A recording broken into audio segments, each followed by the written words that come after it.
Welcome to the walkthrough.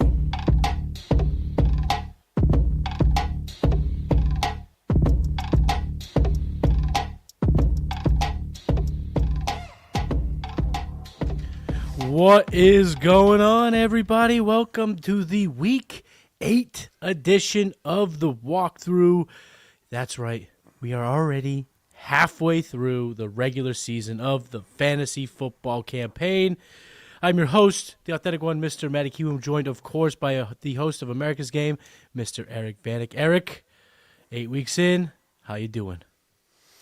Doing good, Matty. 8 weeks. Kind of hard to believe we're halfway through basically the fantasy season here and getting into the stretch run here. So I'm excited for it. It's unbelievable. I mean, you and I just recorded the first half of the Dynasty rankings update. Quarterbacks, running backs. You can get that over at the South Harmon podcast feed. Check that out.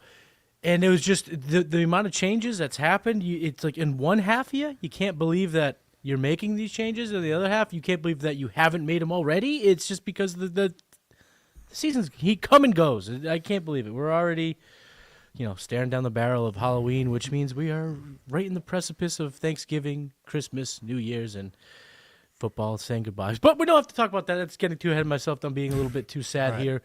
Week 8, we got a lot of games that we're going to go through, of course. Make sure you're subscribed to the South Harmon Fantasy Football channel. Make sure you like this video. Leave a comment. Who are some of your favorite sleepers in Week 8? Because we are going to walk you through every game on the Week 8 slate. By NATO, folks. Let's start there. Oh, yeah.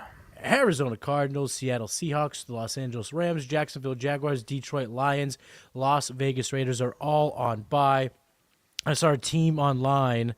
It was Goff, Kyron Williams, Ashton Jinty, Puka Nakua, Jackson Smith and Jigba, Marvin Harrison, Amon-Ra St. Brown. You could have had the Golden Dynasty roster and just have none of them suiting up in Week 8 based on these absolutely crazy regular buys. But we're not here to talk about the teams that aren't playing. Of course, we're here to talk about the teams that are. So let's start with a little matchup. The 1-6 Miami Dolphins head to Hotlanta to take on the 3-3 Falcons, plus 7.5 for the Miami Dolphins, 44.5 over under, plus 340 for the Dolphins, minus 440 for the Falcons.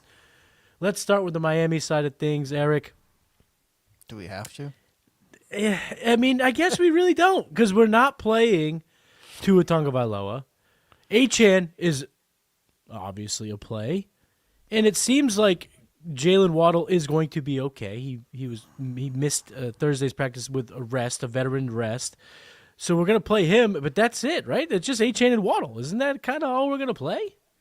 Yeah, even with like 77 teams on bye, we're still only going to play Achane and Waddle. Right? Anybody else I want to play? I want to play Atlanta's defense if I have in a league with defense. I saw Atlanta get picked up, probably, as like the number one pickup this week. So, yeah, Atlanta defense, Achane and Waddle. That's about all I want to play on this side here. And the Falcons have been able to get after quarterbacks. I mean, they have the 8th highest pressure rate in the NFL right now. That's not a good recipe for the Dolphins. I guess let's just say it is what it is and move on to the Falcons. Let's talk more about the Falcons. How do you see this kind of playing out? Penix has been a lot better at home. His numbers are a lot more favorable at home. So can we expect him and his cast to perform? Yeah, speaking of pressures, I have in one IDP league, I have James Pierce.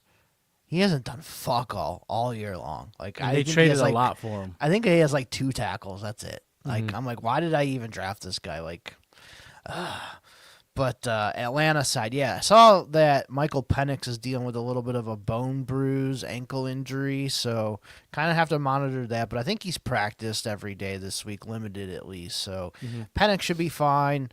I'm not expecting him to light up the world here, but it is an easier matchup here. If Penix is ever going to have a multi-touchdown game, I think this is going to be it. So if you have to start Penix this week, I think he's fine. Bijan, big time play. He's got to be like top two running back. I even think Tyler Algier this week is a really good, like, if you're just completely by NATO'd and you have no running backs, like throwing him as your RB2 or at least a flex, I think is very viable this week. I like that a lot. Drake London, hitting him up for sure. Darnell Mooney came back last week off of his injury. I think he had 3 for 60 something, or 3 for 68, I think is what he was deep. Yeah, he was targeted deep, and he also could almost converted on another deep target. So I mean, they are going to use him deep down the field. Yeah, so Mooney is back in your like wide receiver 3 flex play for this week for sure. And it is another thing that we didn't talk about. It is National Tight End Day on Sunday. We've seen this historically be a big day for tight ends, no doubt about it. Yes. So spend all your money on tight end prop plays like we all do. So Kyle Pitts, I'm pretty sure Kyle Pitts caught a touchdown last year on National Tight End Day. So Kyle Pitts, I'm firing him up too. Yeah, Kyle Pitts, I was the tight end 7 this week. He's got a good matchup. I mean, the Dolphins present the 9th most advantageous for tight ends. The Vegas thinks they're going to score around 26 points. I think he can, push 12 fantasy points with a chance of some big touchdown upside. When it comes to the Falcons, I think you just have to ask yourself this question. Do you believe that they're going to air it out, or they're going to do what the Falcons have done historically with teams they can handle and run the shit out of it?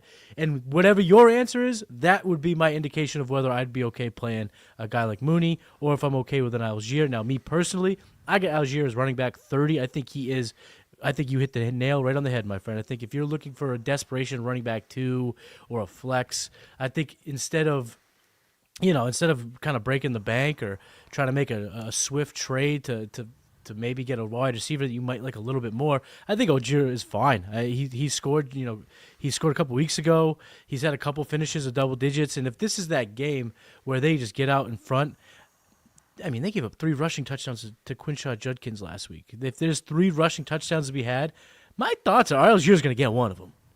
Yeah, I think so too. All right, so, of course, if you have any questions, any lineup decisions, trade thoughts, throw them in the chat. We'll make sure we get to them in real time as we're kind of going through the slate. PPR, Aaron Jones tonight, Thursday Night Football, or R.J. Harvey versus the Cowboys?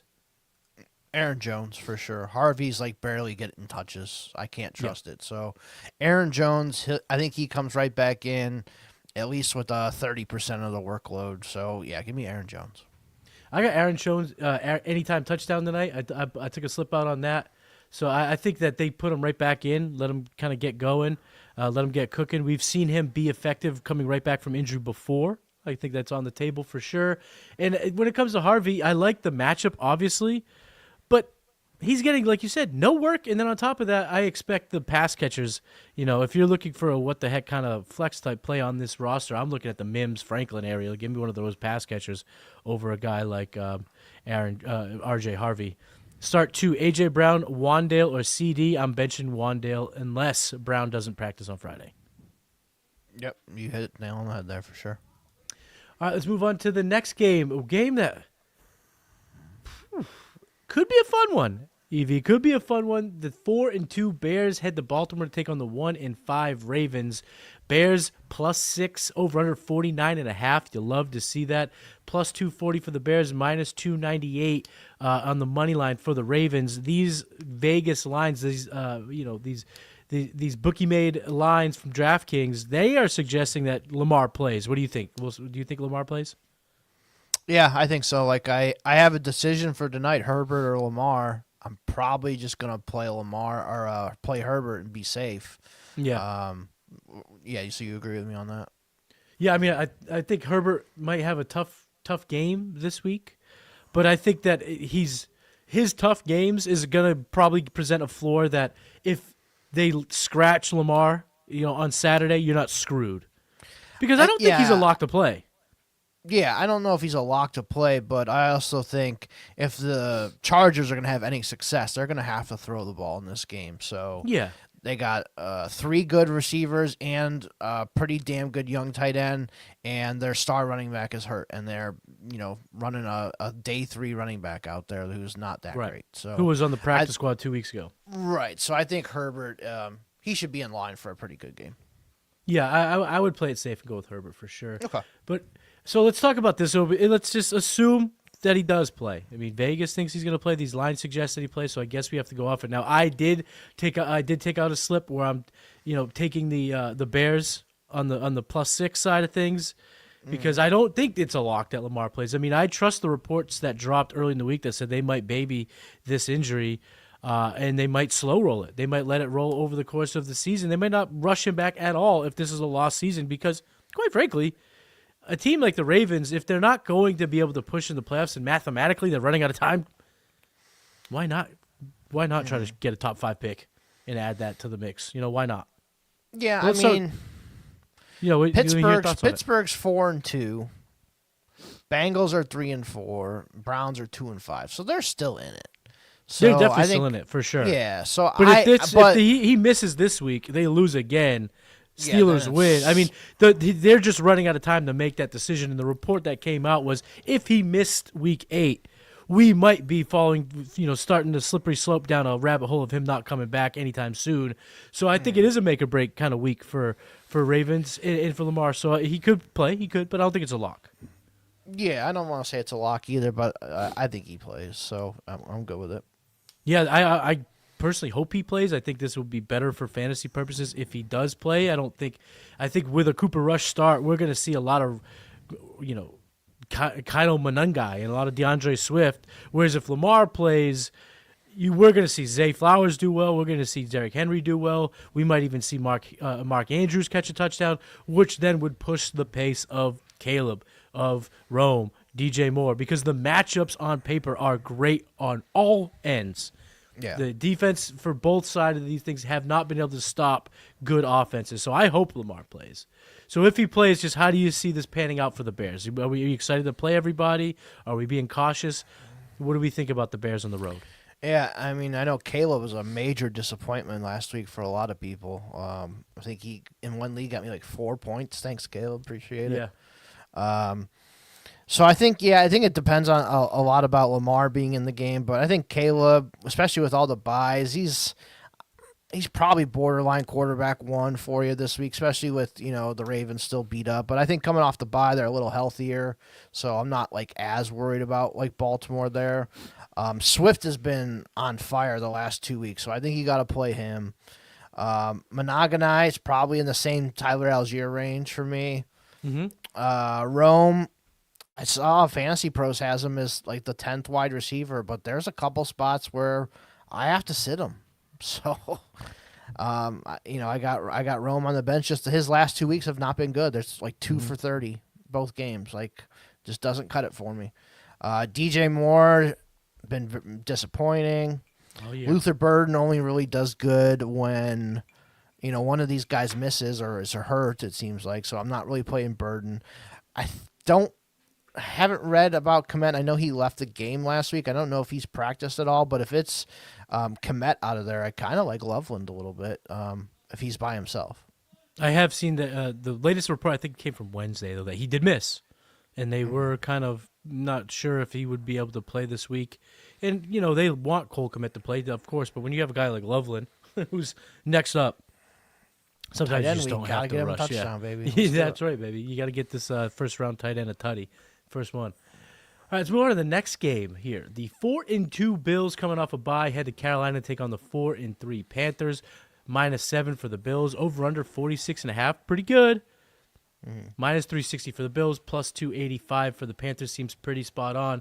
Let's start with the Buffalo side of things. Allen, of course. James Cook, of course. But talk to me about the wide receivers and the tight ends. Are they worth playing in Week 8? Yeah, just circle back on the Ravens because we didn't really touch on the other guys. But Lamar, I'm going to definitely play. Henry, I'm playing. Zay Flowers, I'm playing. Probably have to play Mark Andrews. I don't mind Isaiah Likely, and that's about it. Yeah. And then, all right, so let's go. You asked about the Bills first or Panthers? Yeah, let's start with the pass catches specifically because we're playing James Cook, we're playing Josh Allen. There's no decisions to be made there. But we haven't really seen, Keon Coleman emerge. Shakir's had some ups, some downs. Kincaid's coming off injury. How do you see this pass catching group kind of performing in Week 8? Yeah, I like Kincaid quite a bit just because he's been probably the most consistent pass catcher on the team, especially with touchdowns and stuff. So tight end week, I want to throw some Kincaid out there for sure. wide receiver wise, I think Shakir I trust the most. Keon Coleman just hasn't had a game since week 1. Like, they were in that comeback mode and had to throw it quite a bit, but he just hasn't been consistent at all. So he's like a flex play for me at best as Keon Coleman, whereas Shakir is probably like a solid wide receiver 3. It is exactly where I have it. Surprisingly, the Panthers have had a pretty decent secondary this year. They've been tough against wide receivers. So it's not really an easy matchup, especially for Keon, who's going to get a lot of J.C. Horn on the outside. So let's play a little name game with Keon Coleman. Would you rather start Keon Coleman or Tez Johnson? Tez Johnson. Keon Coleman or Elick A.O. Manor with a great matchup against the Colts? That one's tough. I think I'm going to go Coleman just because A.O. Manor hasn't really done anything in like a month. Keon Coleman or Kendrick Bourne? I think I'm going to go Kendrick Bourne there. I like him. I think last week they've kind of talked about their game plan last week was to run the ball at Atlanta just because they're kind of small up front. And that's what they did. And that's why Kittle didn't get any catches. He was in there to block a lot. Kendrick Bourne didn't really get going at all. So I think Bourne has a little bit of a bounce back game this week. Yeah, because it doesn't seem like Pearsall's going to play, right? So he's still going to be in line. Mac Jones is still going to be in line to be the starter. Houston's a tougher matchup against wide receivers, but if they can scheme plays open, we've seen Kendrick Bourne be successful without needing the volume. So I think that's a nice little flex play. But on the other side of things, the Panthers side, we're not going to get Bryce Young. Andy Dalton is in. Red Rocket, Red Rifle at the helm. What does that mean? What does that mean for this team? Yeah, I think it should be probably the same, maybe a little better. Just depend. I mean, Dalton has been in this offense for a couple years now, so he knows the plays, all that stuff. So I'm not worried about that. I think Dalton. I'm not expecting like 300 yards here, but I bet he could probably get 250 if they're in a little bit of comeback mode and have to throw a little bit more. I really like it for Tet. I think Tet has a big game. Jalen Coker, I think he didn't do anything at all last week, but I think second week he gets ramped up a little bit, so I could see Coker having a nice little game. Tight ends, Jatavian came back last week, but it was like a 3-way split. It was pretty much a 33% split between 3 tight ends. It was the worst case scenario for that situation. Yeah, so I don't really trust any of them, to be honest. Same. And then I have a league where I have Chuba and Dowdle, and all my guys are on bye, so I'm just going to play both the Panthers running backs. But I think they're probably more RB2-ish, both of them for me this week, Chuba and Dowdle. Completely agree. I think if they have a chance at winning their game against the Bills, it's going to come through the running backs. The Bills have been pretty soft against opposing running backs. They've been a pretty easy matchup, whereas they're tough on the outside. They're tough. I don't love this game for Coker. I also am worried about Coker's long-term success. Legette's coming off the best game of his career. You don't want to see Coker get passed by Legette in terms of the passing hierarchy. So this game's big for that, to notice what goes on there, because they spent the first-round pick on Legette. They were going to want to get him going, and I'm just sorry, this offense is just not – it's not potent enough to support 3 pass catchers. 2 is kind of stretching it, and we know Tet's going to get his. So I don't love the secondary weapons. I'm with you. I'm staying away from the tight ends. I am okay playing both running backs. I know it sounds ugly. I have both running backs inside of my top 26, so 24 Rico Dowdle, 26 Chuba Hubbard, because the matchup's juicy. If they're going to win, they're going to have to slow the game down, take the ball away from Josh Allen, and give it to both of the running backs. But I just want to ask you real quick before we move on to the next game. The split with Chuba Hubbard coming back was damn near 50-50. It was probably the worst case scenario if you roster either one of these guys. How are you kind of playing that rest of season? Yeah, I kind of took that as I think Chuba is going to get his job back. That he got that much work right off the rip after Dowdle just had 2 monster games. So I think Chuba is going to slowly, start to get to 60-40, and then it's going to be like 65-35, and slowly start to take it over as we keep going here. And we're just going to be looking at the all the people who fumbled the sell high on Rico Dowdle. Yeah, pretty much. All right, we got a question from the chat. Kyler plus a 26-second plus a third, or Daniel Jones So you got to trade Kyler plus 2 picks to get Daniel Jones. What a crazy world we are living in. Imagine are you saying making that this before the move? season. I completely hate Kyler. I am so out, but this is I'm out on Kyler. probably a good trade, to be honest with you. Mm-hmm. To get a second and a third, like you might be getting the better player in Kyler plus the 2 picks. So I think I probably lean the Kyler side on it, even though I don't really like him. And I can see a situation, though, where this trade works out for both sides, where Daniel Jones helps the team that's acquiring him, and the other guys, because theoretically, in a super flex, Daniel Jones could be a QB4. Here's what I do. If I accept this trade, and then I take that Kyler and go to the Sam Darnold owner. They're both on buys, and go try and buy Sam Darnold for Kyler straight up. Do a little double dip. I like that. Yeah. A little double trade. So there's some pivots there. You can explore the market because that seems like you're paying top dollar for Daniel Jones. That's tippity top right there. And again, if we were talking about a trade like this in August, what would we be saying to ourselves? Holy shit! How the world has changed. Oh my goodness. All right, this next game might be the caca poo poo game of the week, but that wasn't Atlanta and Miami. It's it. That was a contender. That was certainly a contender. This is a contender as well. But there's halves in each of these games that are okay. But the 0-7 Jets head to Cincinnati to take on the 3-4 Joe Flacco led Bengals. Jets plus 6.5, over under 44.5, plus 240 for the Jets, minus 298. Let's start with the Jets side of things. It's a complete clown show over there. Okay, Monday report comes out. They're moving forward with Tyrod Taylor. Up to this point, it seems like the decision hasn't fully been made of who's going to play quarterback. So let's start there. Who's going to play quarterback for this Jets squad this week? So I think the main thing is Tyrod came on the injury report with like a knee injury Wednesday and was like limited or something. So something to monitor. I think it's going to be Tyrod. I think Tyrod gives them the best chance to win. Just he can function the offense properly, unlike Justin Fields. Like Tyrod, I feel confident can throw for 100 yards in a half.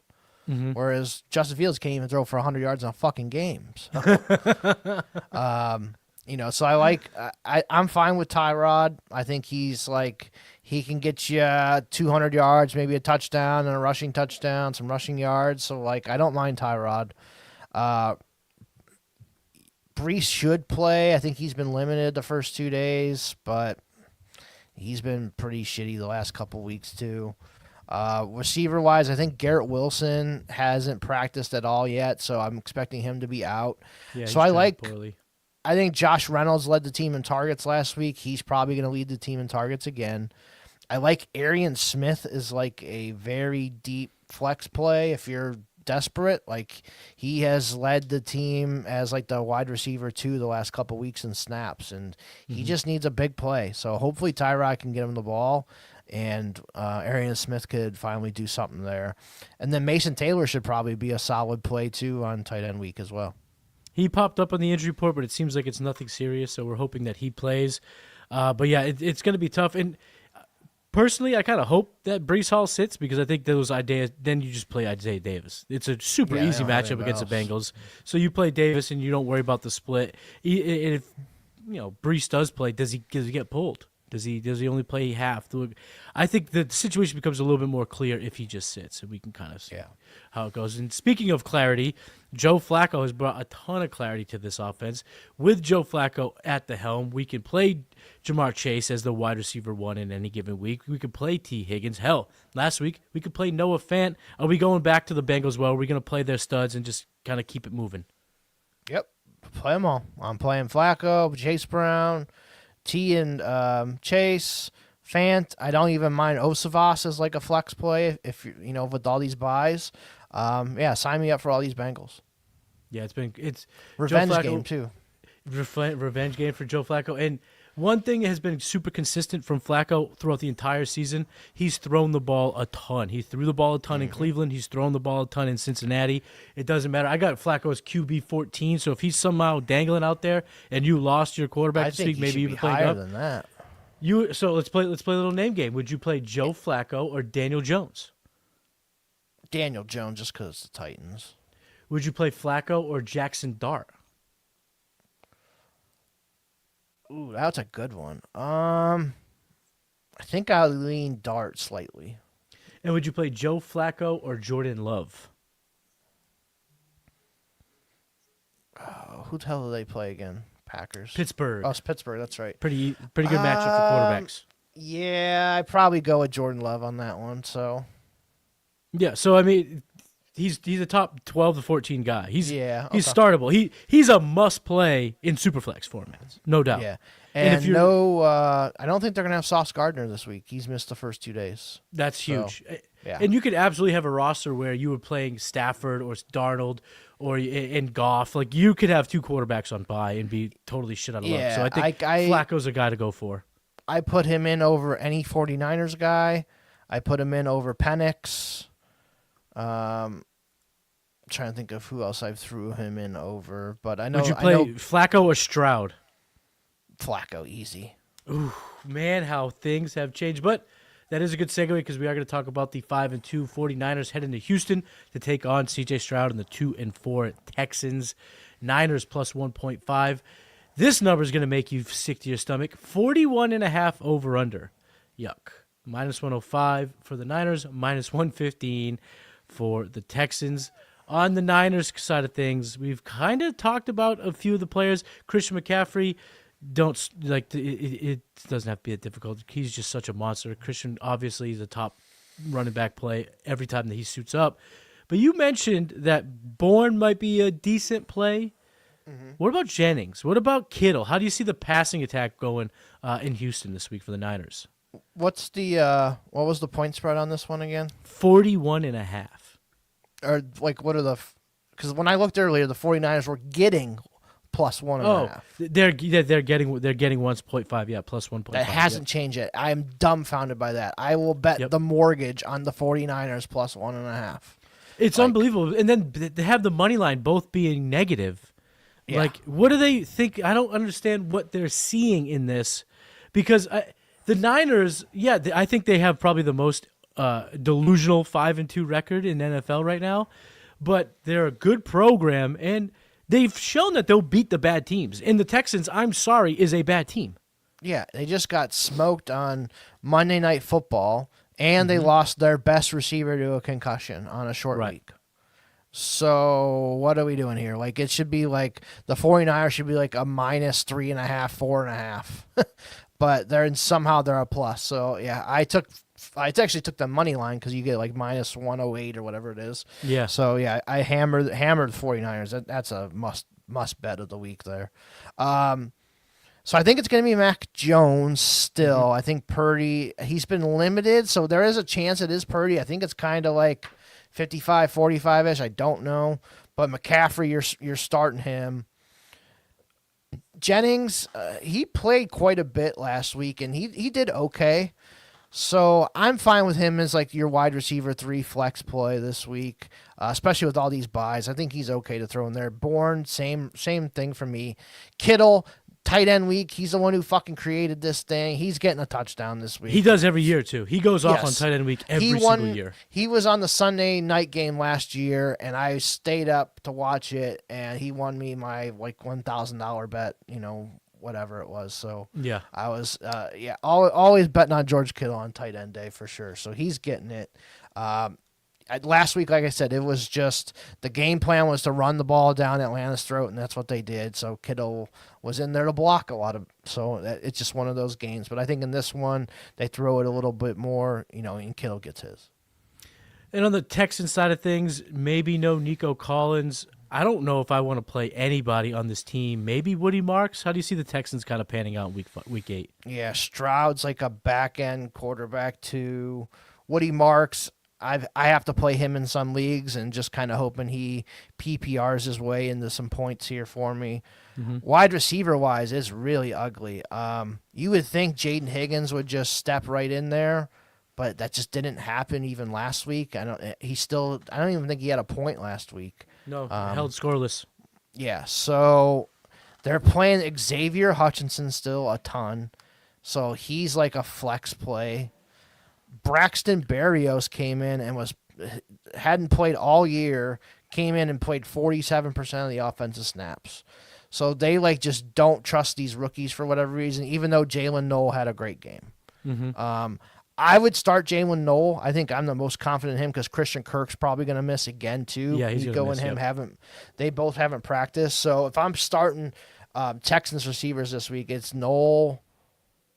I want to say Higgins, but I don't know. I would probably say Hutchinson, then Berrios. I picked up some Berrios today in some really deep best ball leagues, just bye week replacement guys, just hoping, hey, maybe he catches a touchdown. But Dalton Schultz killed it last week. He's definitely going to be in play this week, especially for tight end week. I think Dalton Schultz is a top 8 tight end play this week. Yeah, I just hope he played. He was a little bit banged up. I'm just hoping. Yeah, I think he's been limited, so he should be fine. He should be. It seems like he's projecting to play. So yeah, I like playing Dalton Schultz. He actually might be the only Texans player that I have any bit of confidence in at this point going into this week. So now let's move on to the next game here. This is it's a favorite of mine, obviously, but I don't know how it's gonna be for fantasy. We'll talk about it. The 2-5 Cleveland Browns head to Foxborough to take on the 5-2 New England Patriots. The Patriots are giving 7 points, over under 40.5 yuckers, plus 300 for the Browns, minus 380 for the Pats. Shedeur Sanders getting first team reps. Are we on Shedeur watch this week, Eric? I think it's definitely a possibility if Gabriel doesn't come through this week and look competent. I think a lot of it just has to do the offensive line sucks. You don't have time to throw. And the Patriots invested a lot of money into their pass rush and all that with Milton Williams and Harold Landry and all these guys that they picked up. So I think it's definitely a possibility this week. And is there anyone other than Quinshaw Judkins? How do you see this Browns? Do you want to play Harold Fannin? Do you want to go to Judy, even though Judy's probably been the worst player in all of fantasy football this year? Mm-hmm. Do you want to play anybody other than Judkins? And also, how do you feel about Judkins? Because this Pats rush defense is nasty. Yeah, I like Fannin and Njoku. Njoku, I think, has been limited the first 2 days, so he usually plays when he does that. So I think we get back to your Fannin and Njoku usage. I think those guys are fine, especially with how many teams are on buys this week. They're probably, tight end 2s for me this week, both of them, Njoku and Fannin. Yeah, I think they can have a little bit of success. We have seen tight ends do well against the Patriots, the good ones, not the bums, but the good ones have. But I've tempered my expectations on Quinshaw this week. I got him at running back 18 because the Patriots haven't even given him a 50-yard rusher this season. They've been so good against the run. But Judkins, again, you just can't contain him with that usage. He can still score a touchdown if he catches 3 balls. We're already putting him in that running back 2 area. So I'm playing him, but I'm a little bit cautious for a guy like Quinshaw Judkins this week.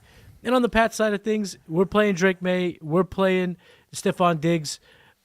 But are we playing anybody else? Because Travion, where's Travion? He's on a milk carton. We don't know where he is at this point. Ramondre seems very touchdown dependent. And Hunter Henry's been cold. So what do we think about this Pats defense outside of May and Diggs? Yeah, so I have sat the Rhino in a couple leagues just because it's the Browns rushing defense. That's been fantastic against everybody.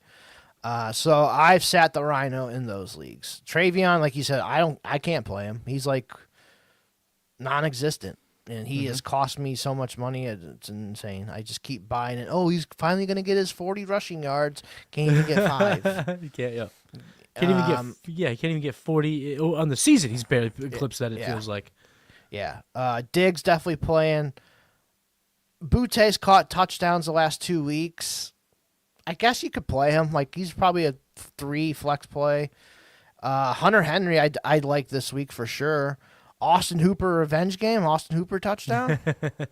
Tight end weekend. Tight end day. Yeah. You got to do it. I think it's. You could do worse than Austin Hooper. He's been pretty active in the offense, and they use a lot of 2 tight end sets.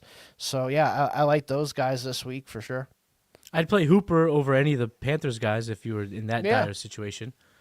But it feels like Drake May's a locked and loaded guy. He's absolutely cooking right now. So Yeah, we're not going to go for away from May. We're not going to go away from his number one target getter in Diggs. But after that, it gets real messy real quick. And Vegas thinks this is going to be a drag him out kind of barn burner defensive bore fest. So we might not love it for fantasy purposes. Are we starting Aaron Jones on Thursday Night Football or Tony Pollard versus Indianapolis? I'm going to go with Aaron Jones tonight. Pollard is kind of been losing snaps to Tajay Spears here a little bit, and I expect them to kind of be in catch-up mode, and that's kind of when Tajay plays on the passing downs there. So I'm going to go Aaron Jones tonight.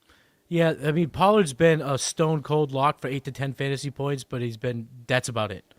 So if you just want to go for a little bit more juice, I think Aaron Jones has more juice. I'm willing to play for Aaron Jones over Tony Pollard.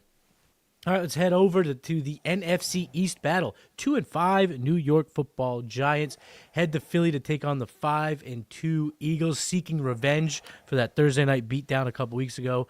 Plus 7.5 for the Giants, over under 43.5. Plus 320 for the Giants, minus 410 for the Eagles.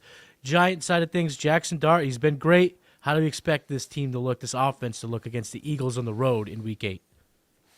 Yeah, I think it'll be a little different because Jalen Carter should play, so I don't think they have as much success running the ball. But for that, I think Dart's still pretty damn good, man. He just gets better and better and better every week. So I think Dart is somebody I'm playing in some leagues this week. I'm sitting him in some too. I'm not all in. So I definitely like Dart. Scatabo, I think you have to play. He's been a top running back every week, so you got to play him. Wandale's been that guy, man. He's been their top receiver. Slayton might come back. I think he's been limited the first couple days. Not trusting him, though. No. And then Theo Johnson's been okay. He's caught a touchdown, too. So National Tight End Week, he could catch one.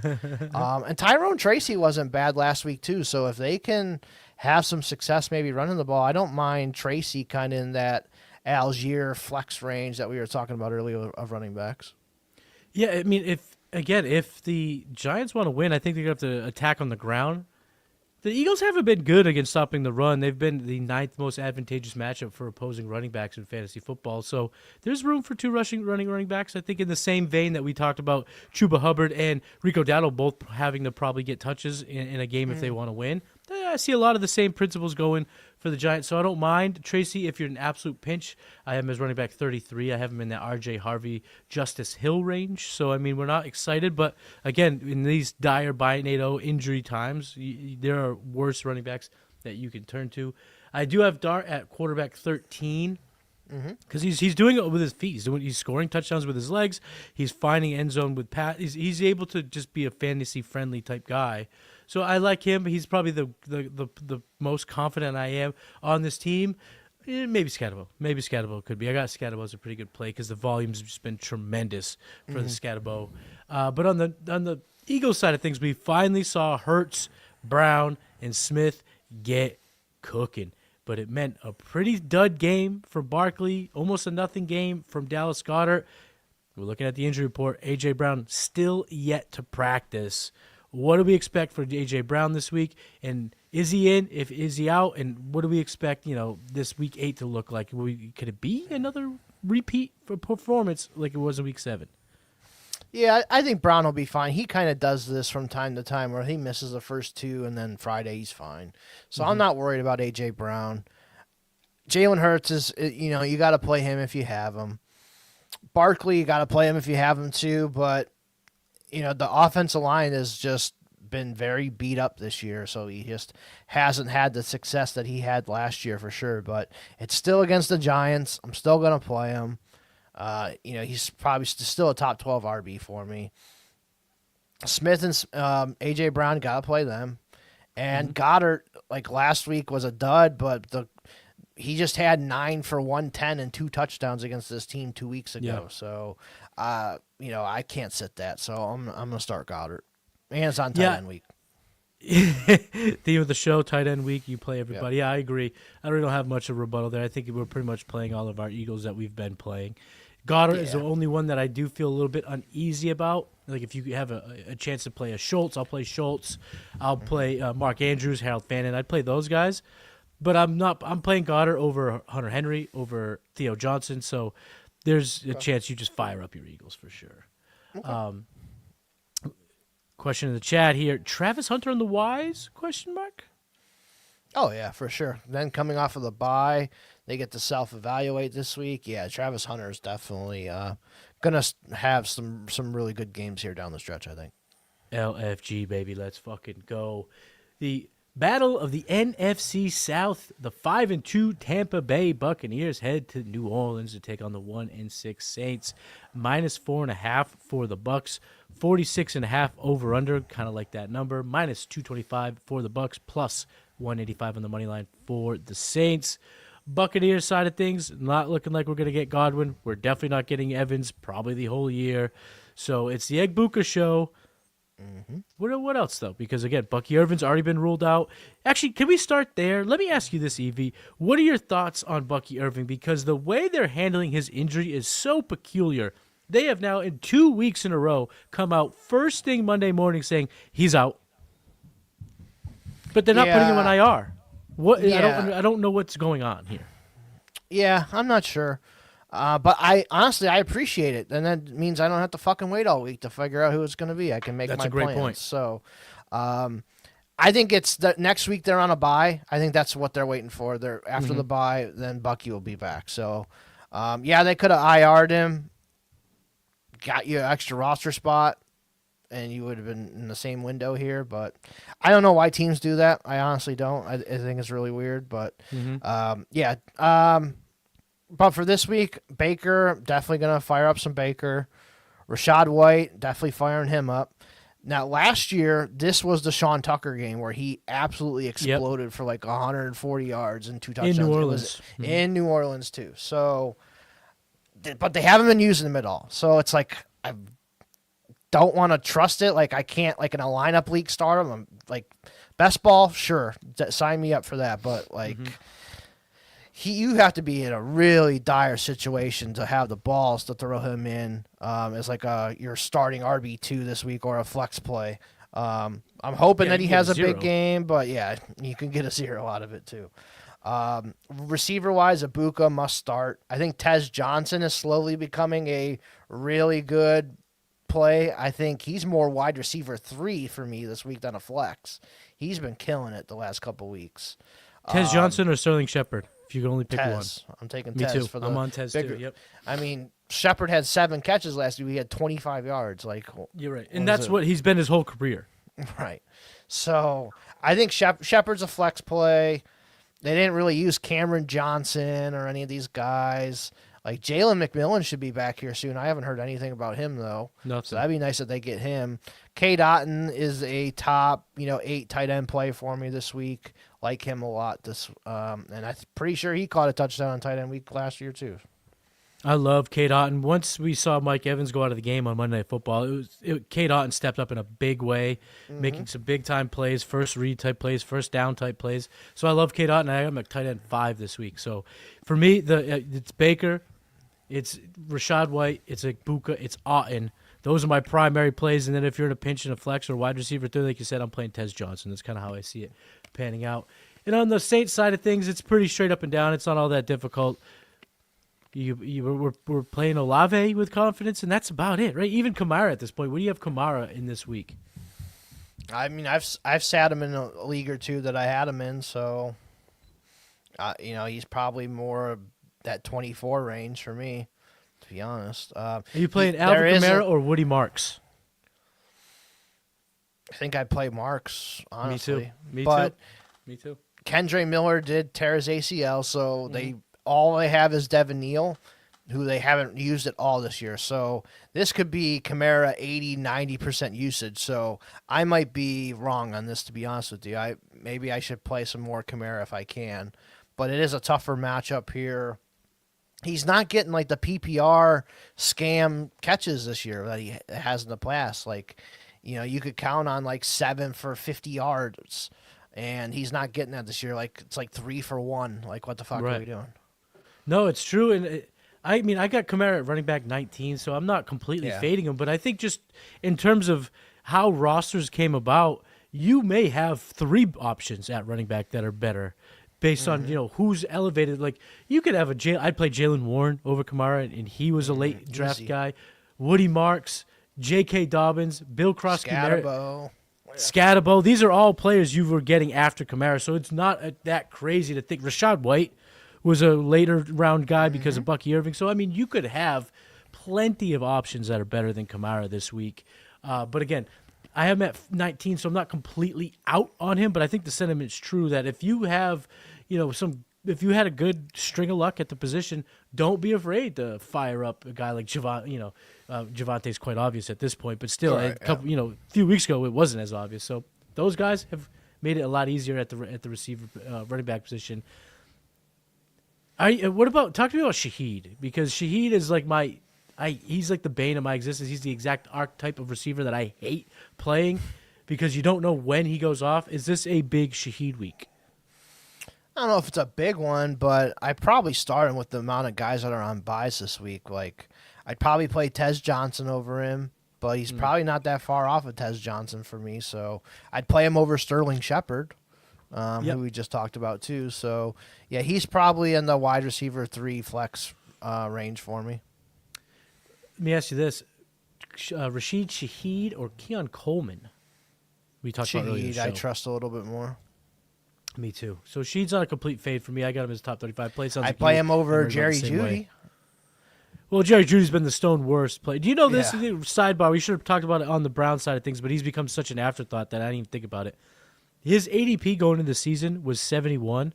Do you know where he ranks amongst wide receivers this year? Probably like 171. 70.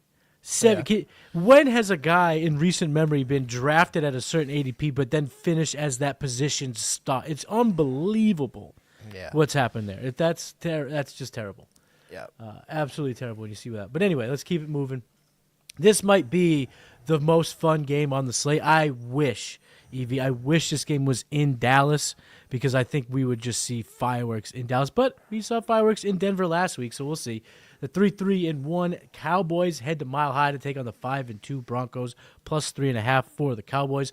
50.5 over-under. You love to see it. Plus 154 for the Cowboys, minus 185 for the Broncos. We don't have to spend a whole lot of time on the Cowboys. Dak Prescott, Kingmaker, tide that rises all boats. We're playing everybody. But just if you have any thoughts on the Cowboys offense, go ahead and let me hear it. Yeah, I didn't realize it. I looked on one of my teams today. Dak has 10 touchdown passes in the last 3 weeks. That's crazy. He's been 4, 3, and 3. Yeah, so you're definitely starting him. Javonte, revenge game. He's going to want to stick it right up Sean Payton's ass. So Javonte, big game incoming. CD, starting him. George Pickens, you got to start him. Jake Ferguson, tight end week. Dak's been throwing the shit to him, so you're starting him. So, yeah, you start all your Cowboys that you got pretty much. Denver side, you got to play Bo Nix. Like, 33 points in 1 quarter. 1 quarter last week. Crazy. One of the craziest things I've seen in football. To see them put up that many points in 1 quarter to come back and win. And Bo Nix was terrible before that, and then finally turned it on. He's got the rushing upside too, so yeah, starting Bo Nix this week in a really good matchup here. Running back wise, I only trust Dobbins. I've sat my Harveys, like he's just not cutting it for me, and Tyler Beatty's cutting into it too. So yeah, just give me J.K. Dobbins. Receiver wise, I gotta start Sutton. Mims is probably the guy I trust over Franklin. But I could see them both being wide receiver 3 flex plays. Yeah. And it's tight end week, Evan Ingram. You're firing up all your Broncos. The matchup for the Cowboys has just been so awesome for fantasy. So you're fired up in hopes that that 50.5 over-under is actually the low mark, because I want to see everybody. I want to see everyone go crazy. But that's going to be a lot of fun in America's Game of the Week at 4:25 Eastern Standard Time. All right, now let's move on to the beatdown of the week, the Week 1 college football projection similarity game of the week. The 1-6 Titans had to take on the 6-1 Colts, plus 14.5, 2 touchdowns plus in favor or being given to the Titans on the spread. 47.5 over under though, EV. I like seeing that. And plus 8. That's just Jonathan Taylor's over under on points scored. 47.5. And if you're brazen enough to care about the money line, plus 850 for the Titans, minus 1450 for the Colts. Titans side of things. All right, enough of that. Let's move on to the Colts. We're playing Daniel Jones. We're playing Jonathan Taylor. We're playing Michael Pittman. We're playing Tyler Warren. Anyone else? Alec Pierce. And Alec Pierce. Antoine Pierce, the big game. Yes, I like he that I thought he had double-digit targets last week or came real close. But I think he had 7 for 98 or something like that. So, yeah, I'm going to throw in Alec Pierce into some lineups this week for sure, too. And then, you're playing DJ, you're playing Jonathan Taylor, you're playing Tyler Warren. Tyler Warren, tight end week, he's getting a touchdown. He's getting a touchdown. I specifically, chase the Alec Pierce games when I see a game pushing 50. And I know the beatdown is in, but still the 47.5, Vegas expects offense. That's when Alec Pierce can kind of have his big game. So we do have a question in the chat. Loveland or Alec Pierce? Must be a flex consideration. I think I'm going to go with Alec Pierce unless the tight end premium is like 1.75 or 2. I think I would go Loveland there, but I'm going to go Pierce in probably every other situation. Completely agree. I think I'm going to chase the over-under in that game, the big playability from Pierce. I'm going to chase that over the Loveland breakout. I think putting a bet on Jonathan Taylor 3-touchdown game again is probably worth throwing $5-10 on too. Dude's already got double-digit tutties, and we're in week 8. Does he have 3-touchdown games already this year, or is it only 2? He has 2, but I think he has 2. I think he has 3. I think he has a couple doubles. Yeah, it's unbelievable. Too. He's just been. Yeah, Dynasty start 12, no TEP, just PPR, so it's Pierce. Yeah, I'm playing Pierce. Yeah. Even if Komet's out, I'm going Pierce. Yep. All right, first of the 2 primetime solo games this week. No double dip on Monday night. My guy. Sunday Night Football. The 4-1-1 Packers head to Pittsburgh to take on the 4-2 Steelers. -3 for the Pack. 45.5 over under. -162 for the Packers. Plus 136 for the Steelers. Let's talk about the Packers. What do you think? How's it going to pan out in Week 8? How's this primetime game going to look for the Pack? Yeah, I think this is a shootout game. I'm going to start Jordan Love for sure. You're starting Josh Jacobs. Start Romeo Doubs. I'm starting Matthew Golden. Probably is like a wide receiver flex play. Christian Watson should be back this week. If you are super desperate and he's available in your redraft league or wherever, I don't mind throwing him in and just see what happens here. I think this is the kind of game I want to play him in. Tucker Kraft scored a touchdown last year on tight end week. He's scoring a touchdown again this week. So, yeah, I'm starting all my Packers. Yeah, I'm sorry. I don't mean to look at my phone mid-show, but I wanted to look at the weather. I wanted to look at the weather because this 45.5 over-under seems so small. When you think about how these teams, unless they just think that the Packers beat the dog shit out of the Steelers, which I just don't think is going to happen. I think Mike Tomlin, Aaron Rodgers' revenge, I think there's a lot to be said. And then I looked at the weather. It's going to be like mid-50s, sunny during the day. It's going to be chilled down a little bit at night, but we're not talking about heavy winds or rain. I think I'm smashing the over. I like that call in terms of this being a shootout. So I agree with what you're saying on the Packers side of things. I'm not going to start Christian Watson yet, but I think it is good for Jordan Love. Yeah, I think if he's a desperate play, if you got to throw him in there, there's worse guys you could start than, a talented Christian Watson first game back. Are you playing Romeo Doubs or Matthew Golden if you can only pick one? Doubs, yeah. Me too. Doubs has been the guy. Yeah, and it's just they haven't been able to find the ways to get Golden to play that, to do the thing. And this Pittsburgh secondary is trash. We just saw Chase and Higgins tear him up, so yeah. Yeah, I mean, for all that Jalen Ramsey does well, he's just not as good as he used to be. He's been getting torched throughout the whole year. The whole secondary has. But on the Steelers side of things, let's start with A-Rod, revenge game against the Pack. Does he continue to ball out? Because he's been low-key startable almost every single week this year. Yeah, his first game playing against Green Bay since he's left. Mm-hmm. I wish this was in Green Bay, but it isn't. So Rodgers, at least he gets his one game against his former team before he retires. So I'm excited for that. I think we get vintage Rodgers. I'm starting him everywhere. I'm going Rodgers. I don't know who the hell's catching the touchdowns, but somebody is. It could be all three. It could be all three tight ends again. Like tight end week, let's get all fucking three of them touchdowns again. Like I could definitely see that. Metcalf should have a good game, even though he kind of sucked last week. He started off hot though. Yeah, we were on this very show chasing his yardage totals. He had like 39 yards on the first reception. We were like, oh, I'm cashing, and then he just went nowhere. I missed like a 10 or 11 leg parlay on Metcalf yardage. I needed 60. He only got fucking 50. I would have hit. Fucker. Mm-hmm. But, I'm starting Metcalf, Jalen Warren. I don't mind Gainwell as like a RB2 if you're desperate. Tight end wise, I think I go Freiermuth because like Jonnu, he caught the touchdown last week, but it's still like 3 for 20 every week. Like it's just he had a garbage game. He just caught the first touchdown. Yeah. Darnell Washington, like if you have to throw him in, he's led the team in tight end snaps, but it's not like it's probably the same line as Jonnu, 3 for 20 and hope for a touchdown. Freiermuth killed it last week, so I think he gets involved a little bit more too. So if I had to choose one of those tight ends, it'd be Freiermuth. I'm staying away from all three because I don't know. But the matchup I don't know either. Is so good. The Packers have sucked against tight ends. So if it could just be one, I would love it. But because I don't know, so if you just have a strong feeling in your gut, run with it. Because someone's going to be good in this tight end position. I just don't know who. And I'm not going to pretend to act like I do know. Because last week, it was as chaotic of a situation in one position group as you could ever imagine. So someone's going to do it. Who's it going to be? Now, personally, I kind of would love to see Washington become a weapon at 6'7", 280 pounds, whatever it is. Just seeing that Frankenstein become fantasy relevant would be sick. Yeah, and like Guy said in the chat, Calvin Austin will be back this week too, so I could see him definitely giving a big boost to this team. Calvin Austin was dropped in a few leagues, so if you're in a deeper redraft league, see if he's still in your free agency. He should be picked up.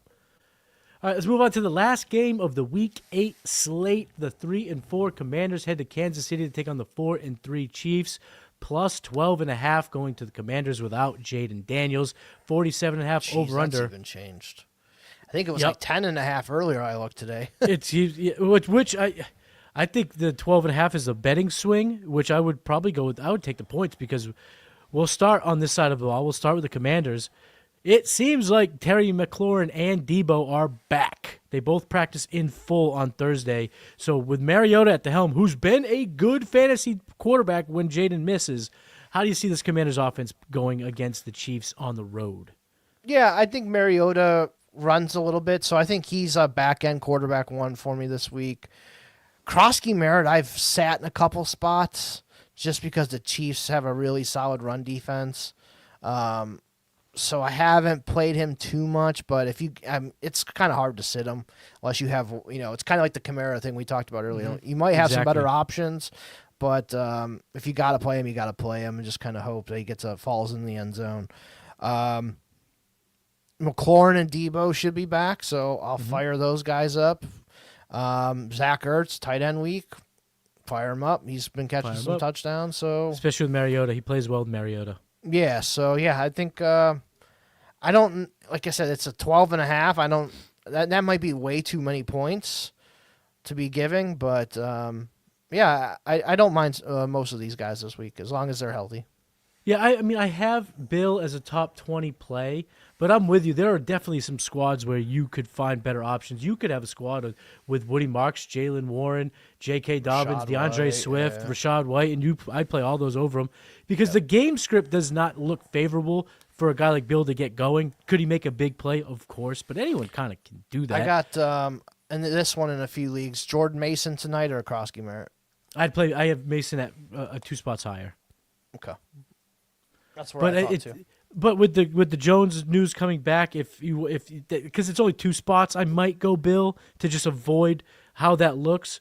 But I just think that if the game total is being predicted that the Commanders get blown out, then they're going to pass.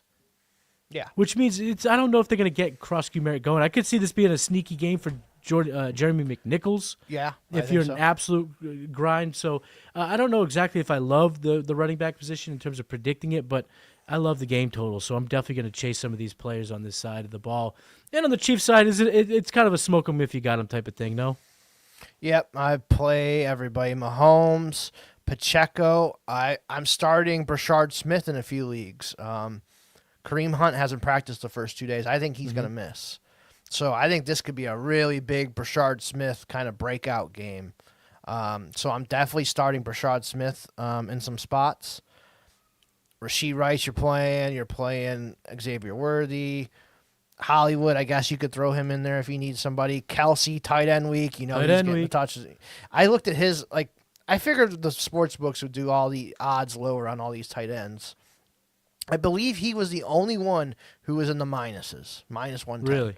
Everyone else was I don't think I saw a tight end above plus 300. So it's all 250s and stuff or lower. So they didn't really, last year you could get some plus 600s, plus 400s. Yeah, right. They're not this week, guys. You guys fucking took all our money last year. So yeah.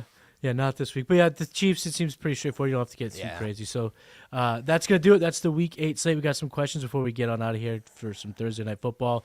Aaron Jones or Chubb? I'm got Jones by a mile. Jones by a fucking light year. Last one, sell Woody Marks on a rebuild for a late 26 second. Yeah, I'd probably do it. I'd try to get the 27 second instead, but if they only going to do the 26, then I think you just take it, yeah. You nailed it. And I'm not doing it unless you want to get more liquid. If you just feel like you could be more flexible with the pick, then that's okay. But I think this 26 class is going to be kind of weak, and I think a late second, you're going to be hoping that player turns into someone like Woody Marks. Yeah, I'd probably be looking to package my second plus that second I pick up to move up. That's probably what I was trying to do. Right. Yeah, I'm kind of could be convinced either way if there's a grand scheme of things if you're going to make additional moves. But in a vacuum, I'd rather just have Marks. I don't love being the team that's rebuilding and then selling the young players. I don't love doing that. But I get it too. Woody Marks could easily get replaced in the draft again next year, and he's back to the RB3 on this team. Yeah, and it's just sometimes some people have live drafts where the trades get going and you just want those. In my home league, I always want to get those picks because those picks increase probably 45% of their value just on draft night just to have those things. So there's something intangibles, but I think in a vacuum, like you said, if you're in rebuild, keep the young running back who's looked promising. You don't have to go crazy. All right, that's going to do it, everybody. The Week 8 edition of the Walkthrough. EV, tell the people where they can find you. Yeah, at Eric Vanek NFL on X. You can follow me there.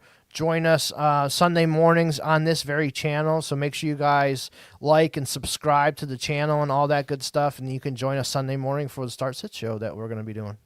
You can find me on X at Matty Kiwoom. Head to southharmonff.com. Get the Warp Tool. Get in on some of this merch. Just become part of the community. Join the Patreon, patreon.com/South Harmon. This is now, we're fully going. In the middle of the season, this is where you want to have the bros, the boys here to help you out, help you make these decisions, and we do it. We're talking football 24/7. So join the community.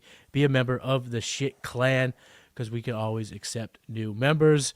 So that's it. That's the Week 8 slate of the Walkthrough. We will see you next week for Week 9. Peace.